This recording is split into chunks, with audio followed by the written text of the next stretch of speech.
It is a very rainy and stormy day, but I am reviewing one of the most favorite microphones I have reviewed in a very long time. This is going to be my most recommended microphone moving forward, assuming nothing else comes up and poses a better value. Like, this is my favorite microphone to tell everyone to go get right now. I've teased it in some of my Blue reviews. I've mentioned it kind of off and on, but I finally have hands-on use with the Samsung Q2U dynamic microphone. And it's probably the best microphone I can recommend for those getting into audio, for content creation, for YouTube, for streaming, for podcasting, for pretty much anything. It has an amazing value package, and it sounds really good. So this is it. This is the Samson Q2U. It is a dynamic microphone, kind of like the on-stage microphone style, where you've got the little ball up front and a longer handle. It is both a USB and a XLR microphone, which is really cool. I've reviewed one other microphone like this, the Audio-Technica ATR 2100 USB.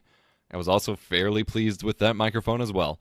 This is the Samsung one, and I think I like it better. It actually does a ridiculous good job of rejecting background noise. It actually sounds naturally, like really, really high quality. You don't get any too crazy like noise gate cuts when you start getting just slightly off axis like you did with the Audio-Technica. Like, it sounds pretty good, although if I start coming around back, you start having a really hard time hearing me.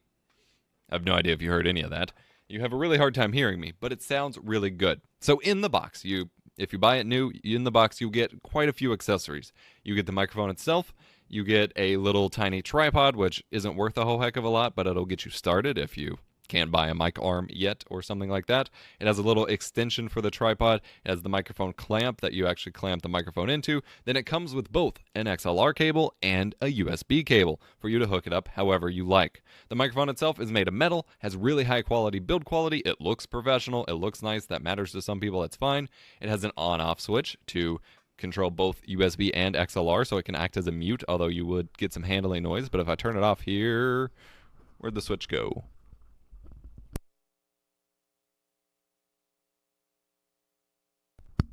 There is that little bit of click when you use it, though, so that's a little bit obnoxious. And then around the bottom of the microphone, you have the XLR analog output if you want to hook it up to an interface. It has a mini USB output for hooking it up digitally, and it has a headphone jack. And then on the other side here, it has some up and down buttons for that headphone jack, because it can act as a sound card for your computer for you to hear stuff, lag-free real-time monitoring of how you sound in your headphones. Then you can control the volume of the headphones with that up and down button if you want to use it via USB. Now, you'll see in my noise rejection test in a moment how the USB sounds. It sounds a little bit more compressed, a little bit more digital. You can kind of tell that it has a lower quality analog to digital conversion, ADC, in the microphone itself compared to something like an interface. So you could hook it up if you want to start out with USB and use it as is, but you want to upgrade to analog later. This is why I recommend these kinds of microphones, because they have a solid upgrade path built into them. Then you could buy one of these, an audio interface. Specifically, I am now recommending the Behringer Euphoria UMC line of audio interfaces. This is the UM2, which is available for like only $30, which is insane for such a high quality USB interface. Then this is the UMC 204 HD, which has two microphone inputs and separates them out on left and right channels via USB. These don't have any of the driver issues that the Focusrite stuff that I've recommended in the past and then turned off the recommendation of because everyone's had driver stall issues with them. Or you could get the Mac Daddy 404 HD like I have just for kicks. But these interfaces are kick-ass and affordable and bring a little bit more quality out of this microphone. I'm a little bit congested today, but I still sound pretty good. So again, that provides you a solid upgrade path, starting out on USB, using it as a USB microphone, or you could go back to, if you need to use it on the go, you could have a professional XLR set up at your main recording station, but then say you need to go record a podcast on the mobile, then you could just take the USB cable in your laptop. You're good to go. There's no crazy drivers required. It is plug and play. It works out of the box. Pretty freaking great.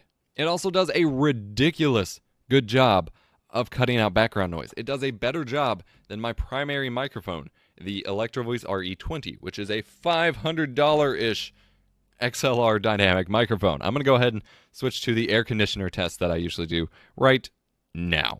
All right, now we have reached the obligatory apartment air conditioning test for this microphone. I have my apartment AC running in the background here, and I will let it play for a second. This microphone pretty much cuts it out completely. It is actually doing a better job of not showing the levels of AC getting picked up in the microphone than my Electro Voice RE20 is, which is my big fancy dynamic microphone. That is pretty crazy in terms of background noise rejection. Obviously, it's going to pick it up while I'm talking, but the built-in noise gate is doing a really good job. Thunder is really kicking outside. That's a little scary. This is in XLR mode. We're going to switch over and do it in USB at the moment, but you can hear me talking with the AC in the background. I'm going to switch to the RE20 real quick. Now, this is my Electro Voice RE20, ran through the Symmetrix 528E channel strip to process the audio, so you can hear how that combination of things affects the air conditioner getting picked up. All right, we're going to switch the mic over to USB mode and come back. And now we have the microphone hooked up via USB to Windows with the level of the microphone which you control in Windows set to about 79, which was the default. Seems to be a good spot. So this is what it sounds like. Again, AC running in the background. I'll let it play out. And with me talking behind it. It looks like it picks up a little bit more of that air conditioner noise in the background when I'm not talking over USB than XLR, but that might be just a levels difference, and so when I normalize the audio and editing, it may sound the same to you, but I wanted to provide you both use cases here. The Samson Q2U can be picked up from anywhere from about $45, depending on the Amazon sale, to $58 or $57.43 seems to be the current Amazon price. You can get it used, however, keep in mind you don't get as many of the accessories or what have you, but the clip and the included, I forgot to mention it came with the pop filter. Well, windscreen. It's not actually a pop filter, but with the way this kind of dynamic microphone is designed and the windscreen on top of it, you're not going to get very many plosives. It's going to do a fairly good job of cutting it out without really muffling your voice too much. So this is a cheap, affordable microphone. It is one of my favorites that I have ever reviewed. I am going to hold on to it and use it for a variety of different projects, and I'm going to very strongly recommend this be everyone's starting point if you're looking into audio. And I'm going to have to do a really good job of hammering that home, especially switching my interface recommendation to the first one being the UMC2. And then if you need more inputs, if you need two microphone inputs for like a two-person podcast, the UMC 202 HD, I believe. 204 HD is the one that you want. Before we go, I want to have a little bit of fun with this microphone and hook it up to my audio processing rack that my RE20 is run through. So the Symmetrix 528E is the channel strip that I'm currently using for my RE20. So I'm actually going to plug this into that using the same settings. Again, different microphones have different frequency responses, and post-processing settings should be fine-tuned per microphone, but I'm going to run it through this hardware and see how it sounds. All right, I am not adjusting gain because I need to leave it the same for my normal microphone, so this may not sound great at all, but this is the Samson Q2U running straight into my Symmetrix 528E channel strip. It's a processing box, adding some compression, some EQ, and so on. It may be far too quiet to be usable, but wanted to experiment.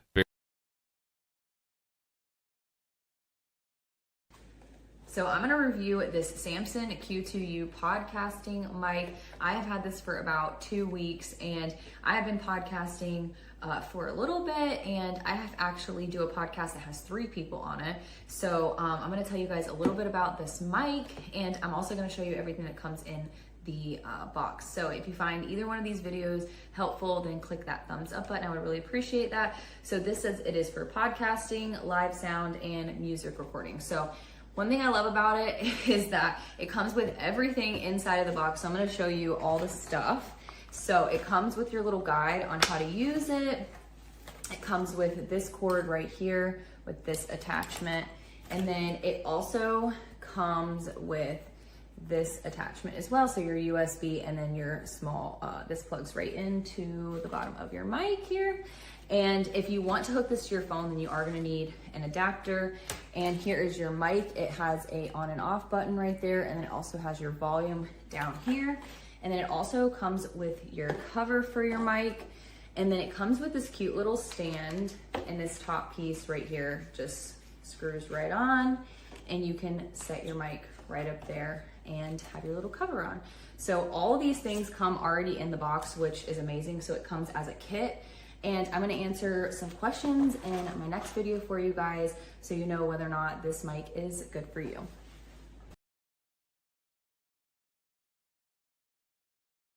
So this microphone I think does very well.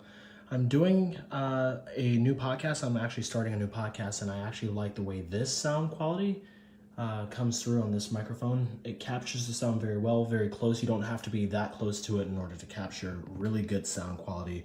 I would speak through it, but I'm actually going to do another video later that shows the nice sound quality that you get from it. So I'd recommend using it and getting a nice podcast program to record on for sure, and this will do it.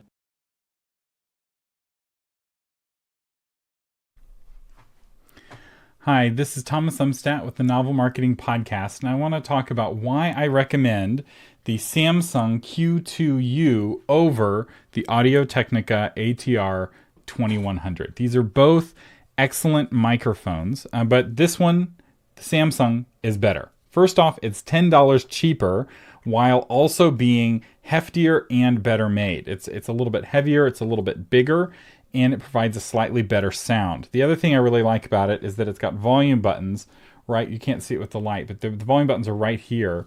Whereas on the ATR, the volume is a jog along the bottom that's very difficult to use in real life. They both have both USB and XLR inputs, which is why both of these are great starter microphones. You can plug the USB directly into your computer when you're first getting started. So this is the only gear you need, and you can plug it into a mixer later if you want some preamp. You'll get a slightly better sound from the preamp mixer with this. You also can do more things like add compression and multiple microphones, etc. These are both really good microphones, but the Samsung is cheaper and better. So it's now the one I recommend. I've been recommending this one for years, and I've just officially, as of today, switching my official recommendation to the Samson Q2U microphone. And let me give you an example of how it sounds. So now I'm talking into the Samson Q2U microphone. Now this won't sound as good as the microphone I was just talking into, but the setup I was just using cost around $1,000. This microphone costs $60, and it is very close to the quality of the $1,000 setup. I was talking into a Shure SM7B plugged into an H6, a Zoom H6 with a, what is this? It's a Fathead preamp. That's a lot of expensive gear and a lot of complicated setup. I had to understand how those things did. This is the Shure SM7B plugged directly into my computer.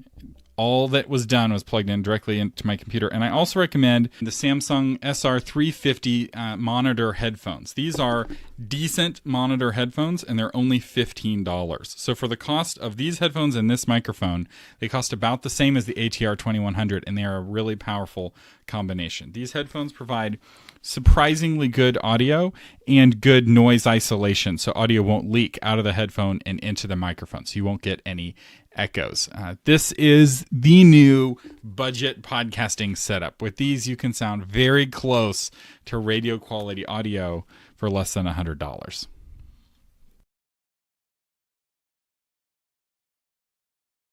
So this is the Samson Q2U microphone.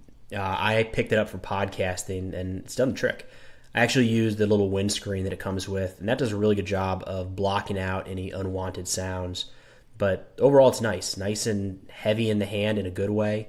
It's got a 2.25 meter USB cable and 3 meter XLR cable that plug right into the microphone there.